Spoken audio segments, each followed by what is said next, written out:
I still read the gospel every day, man. I mean, no one's got bigger cojones than Jesus, man. So I'm just trying to live up to that, man. So. Could you all join me in welcoming Peter Rex to campus? I don't know how many people want to be an entrepreneur, but I think if you all want to get into business at all or into any type of work, really, even if you want to be a priest, I think now you got to be more entrepreneurial and make moves and get after things.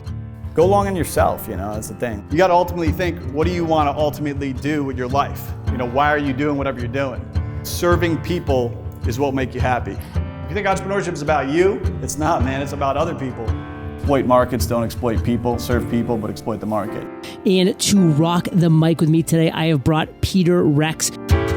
His name is Peter Rex. Peter Rex. In fact, I'm talking, of course, of none other than Peter Rex. Peter, good to have you here. What I wanted to do originally was I wanted to serve people. I thought about getting into missions. Then I thought, okay, that's not going to work. I had never thought about business once in my life. Never. I had to figure it out on my own how to be an entrepreneur. So I tried to have meetings with people out to try to say, hey, give me some money. I'm going to go buy a business. And they were like, no, you're an idiot. You don't know anything. No money. So I was like, all right. That's true, and I'm not getting any money from this person. If I use real estate, I could just say, hey, this deal's good. I am an idiot, you're right, but that deal's good, so let's do the deal. I bought about $5 million in assets or so within the first probably 18 months of when I made a decision. It was a real Wow, that's super fast. All right. And I was thinking, man, I can't do nothing wrong. I'm just so good at it. But when the market's going up, everyone thinks they're good. And then the market crashed in 2007, 2008. Yeah. The worst collapse since the Great Depression. Everybody's got a plan until they get punched in the face. I get completely crushed. I was a negative millionaire, many times over.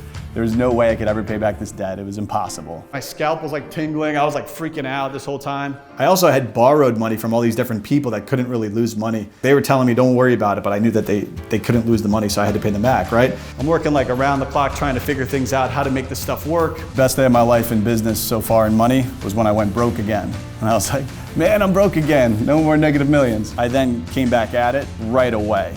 And everybody else was down and depressed in the market, if you remember 2008, 2009. And I wasn't, because I was just kind of like, man, I'm going to win no matter what. I know I got crazy grit, so I ain't going to give up. You can basically kill me. I'm not giving up. So I'm going to keep coming. More aggressive. You didn't become a wuss after that. I don't think most people would have come back bolder. They would have come back scared. You better stop the whole I can't do that, or I got some limitations type thought. Forget about that stuff. You got to find a way or make one. And probably the worst time to raise capital, I raised about $300 million in cash. And over time, I built up over $1.5 billion portfolio of assets. Built a company over 400 employees. We've returned $500 million in cash back to investors already. And it's a hell of a lot more money than say Uber's returned thus far to investors. Cash don't lie. You've got to love what you're doing. You've got to love who you serve. And I think you should love who you work with as well. I never liked the term work-life balance from the beginning. It creates a false dichotomy, which ends up making you almost demonize work, think work's not life. I'm not going to do any work I don't generally think is positive and good anyways. Partnerships are huge in business, man. My early partners, even 15 years ago, are still with me. Going long on anything, you go long on people. But be careful and make sure the person's solid. 100% integrity, excellent character. I'll sometimes say the word disrupt, but I think the word that we really need to have on the tips of our tongue here is recreate. We need to recreate industries. I used to actually hate the word entrepreneur because it was almost like one-to-one with kind of like a losery type person that doesn't serve anybody. Interested only in serving themselves and being on a boat somewhere. A lot of people have this in their mind that entrepreneurship is sort of freedom from. But really I think entrepreneurship needs to be freedom for serving others, not freedom from serving others. You guys feel like you might have learned something? I might have been able to serve you at all? Cool.